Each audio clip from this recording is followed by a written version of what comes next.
Welcome to Hood Champion Boxing and Sports. In boxing, you find a way to win or you find a way to lose. Hey, look, man, the question is, well, first of all, good morning. Please subscribe to the channel. I'd appreciate it. Listen, man, the question is this. It's not whether Charlo threw the fight with Canelo. It's not whether Charlo has too much money and is waking up with the silk pajamas. It's not whether Charlo wants to retire from boxing and or if he wants to fight Crawford. The question really is, does Charlo still want to be great? And I think that's a fair question. And the reason I say that it has a little bit to do with the way he performed against Canelo. But like I've said in other videos, I just think that Canelo power was a game changer for Jamel. And when he felt that, he said, nah, I can't mess around and get knocked out in here and get embarrassed. Okay? Those were his words.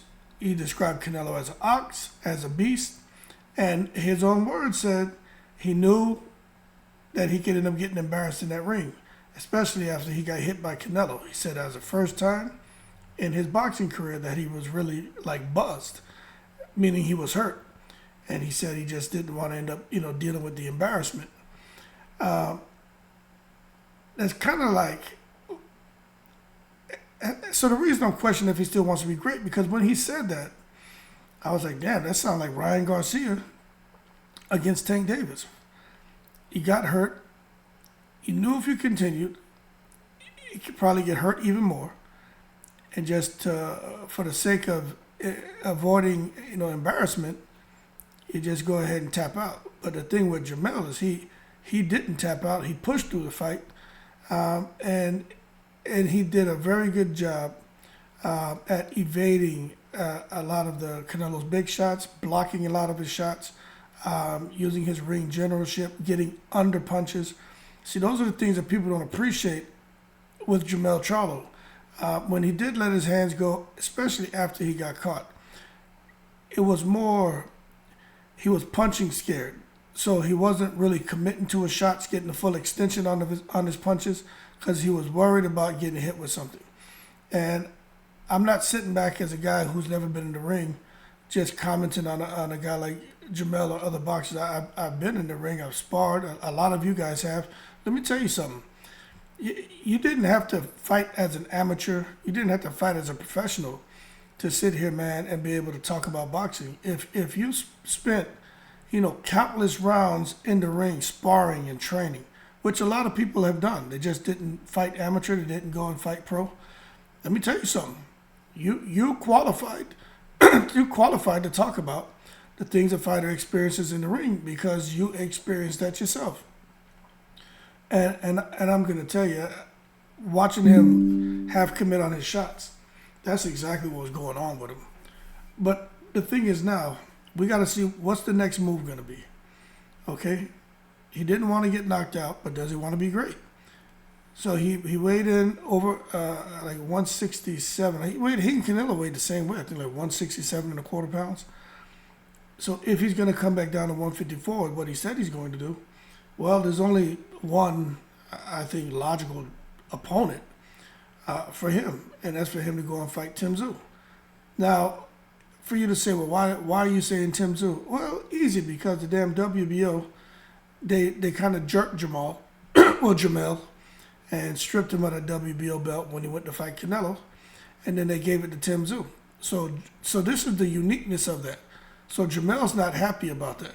He's like, he just didn't think it was cool. And then you look at Tim Tszyu. Tim Tszyu, he's like, all right, this is okay that I have the WBO belt, but that's not how I wanted to receive it.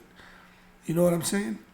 Tim Tszyu didn't want to be handed the belt. He wanted to fight for the belt and win the belt. Now, Tim Tszyu, there's a stark contrast between Tim Tszyu and your Danish Yugas. Because when they gave you Danish Yugas, I think it was a WBA strap, Yugas was out there dancing salsa and bachata. Boy, my man was happy. He was on damn Instagram and Twitter showing off all 32 of his teeth, speaking Spanish and broken English. They had a damn party for him. you'll just went crazy. But everybody's going to be different. But that being said, that's what, to me, should be the next fight for Jermell Charlo. Now, there aren't any discussions about who he's going to fight next. We know the big fight really is Terrence Crawford. Is that the next fight for him? I don't think so. I mean, we're talking about now we're in October. Jermell just had a big fight against Canelo. He didn't take really any damage, any visible damage. He was getting hit with some pretty hard shots to the body, but I'm telling you what, he's probably feeling it, but he's not showing it. And that's the difference when you don't get really banged up to the face and bruised up, or you don't have the kind of skin or the kind of tissue that is easily bruised. We on the outside look at it, he looks normal to us, but we have no idea what he's feeling physically.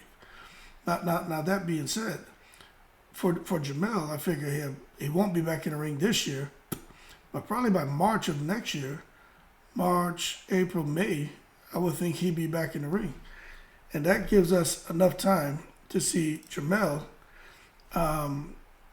possibly get in the ring with Zoo. Now, Zoo's getting ready to fight Mendoza. After that fight, if Zoo wins, it only makes sense, in my opinion, to make the Jermell-Tim Zoo fight. Now, if they don't do that, well then Jermell and Earl Spence and Crawford should have fought. That fight still may not happen with Jermell and Crawford, because let's say Jermell, what's his name? Let's scroll down and take a look. What's his name? Let's say Crawford and Spence, for some reason, that rematch doesn't happen in December. Okay? It gets pushed back to February or January. I mean, now you're talking about Jermell having to wait. Jermell, January, February, March, April, May, June, July, maybe until July next year. Because Crawford's going to need some time to relax after a hard training camp for this rematch with Earl Spence. You can't expect for him to want to fight in January, February, and be back in the ring in April. Like, that's just not realistic. But what happens here is you get into a situation where now you talk about Jermell Charlo, him and becoming inactive again. Remember, Jermell Charlo was out the ring for over a year dealing with a broken hand or something, some issue with his hands. But nonetheless, he got in the ring coming off of inactivity, the highest he's ever weighed, and fought probably the most dangerous opponent he's ever fought. And that's just all equates to a recipe for disaster. That being said, you can't expect Jermell Charlo to go now and wait another 2, 3, 4, 5, 6, like 6 to 8 months to come off of now inactivity again. Maybe not injury, maybe without an injury, but then to go into another fight with probably the second most dangerous fighter that he's faced. And and Tim Tszyu qualifies for that, and so does Terrence Crawford. So I just think it becomes a lose-lose for Jermell Charlo. If he doesn't get back in that ring, I would say sooner than later, just to sharpen up and tighten up. And by doing so, I don't think he should be in the ring with Tszyu or with Crawford. I think he needs to look at fighting somebody else. Who that is, I don't know. But he can't afford to lose. I would hate to see him take on, Fundora, and then Fundora have, kind of found the fountain of life. And come back in the ring with Jermell Charlo, and all of a sudden you see the towering Inferno using that damn 200-inch reach he has and outboxing Jermell because Jermell can't get in on him. You could see that happen because Fundora, in my opinion, he should have never lost. But he decides to fight small, what I think is just fighting stupid, because what he does is he masks his natural advantages, and then he got exposed. So that being said, I think Jermell Charlo needs to be careful on who he fights next. But he definitely needs to stay away from someone who could end up giving him a loss. But when you look at some of these names that he would have to pick from, he may have to deal with the mandatory. So Tim Tszyu is, Tim Tszyu is not even in it anymore. This guy, Bakram Murtazaliev, I don't know who that is. But that's someone he could have to face under the IBF. Then you got Mendoza. If he loses to Tim Tszyu, then he'll have Tim Tszyu to deal with under the WBC, or Charles Conwell. And under the WBA, you got Israel Madrimov.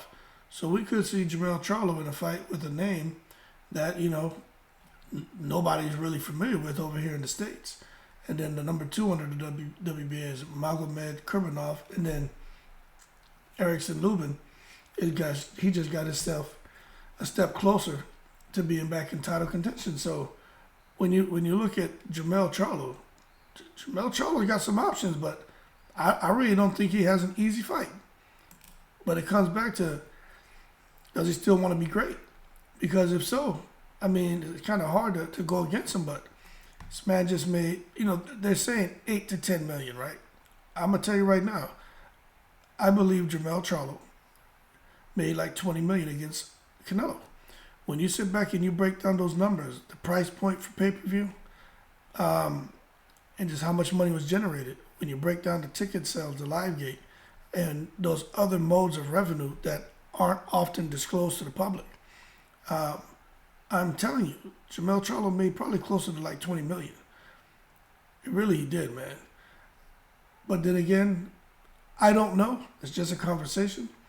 But I can't see him being okay with walking away with 8 million, 10 million. There was a huge back and forth between myself and some about Caleb Plant, and how Caleb Plant got a guarantee of like 10 million and ended up making closer to like 15 million, 16 million for fighting Canelo. And I was like, well, if they'll pay Caleb Plant that kind of money, why wouldn't Charlo get, something similar? And they were saying that Caleb Plant, it was for an undisputed distinction. So they wanted his belt, so they overpaid him.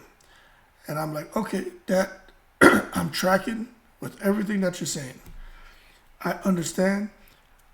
I don't necessarily agree, but I understand. I'm right in between understanding and agreeing with their perspective. But then I said, well, look, you got Jamel Charlo, right? This man is coming off a year layoff, coming off of an injury, right? So he's inactive. He's going up 2 weight classes. And he has to lose his WBO strap, so he's giving up his undisputed status. And he's fighting the most difficult boxer that he's ever faced, and probably the most difficult boxer pound for pound in the sport of boxing. And you think this man is just going to be okay with a $1 million guarantee, and then just whatever he makes on the back end from pay-per-view and ticket sales and live gate? Let me tell you something. Nothing about that makes sense. And the reason why I'm kind of holding my position on this is because I listen to what a lot of these fighters say and how they talk about Al Heyman and talk about the money they get paid that we know about, then there's the money they get paid that we don't know about. That's why I think Jamel Charlo made a lot more than 8, 10 million. I do. If I'm wrong, cool. But no one out here can tell me that I'm wrong. It'll be your opinion too. By now you should know when it comes to me, I believe the secret society is involved in every damn thing. And I don't believe these numbers that they throw to us, especially to make this man go out here and basically put his life on the line against Canelo. Just dealing with the aforementioned, and think he's going to be cool with a $1.5 million guarantee now. I think my boy made some serious money. But that being said, if he wants to continue making good money, there's only 2 choices for him. Let's just be real. For Jamel Charlo to make serious money, the logical choice is Tim Tszyu, man. He can go right over there to Australia. I had some of the Australian fans, some of the Australian subscribers tell me about a stadium or an arena out there in Australia that could pack like over 70 or 80,000 people. And let me tell you something. Now you start talking about Anthony Joshua money. If Charlo goes out there to fight Tim Tszyu in an undisputed showdown in Australia, and they got a stadium that fits 70, 80,000 plus people, 100,000 plus people, and that shit sells out, Lord have mercy, man.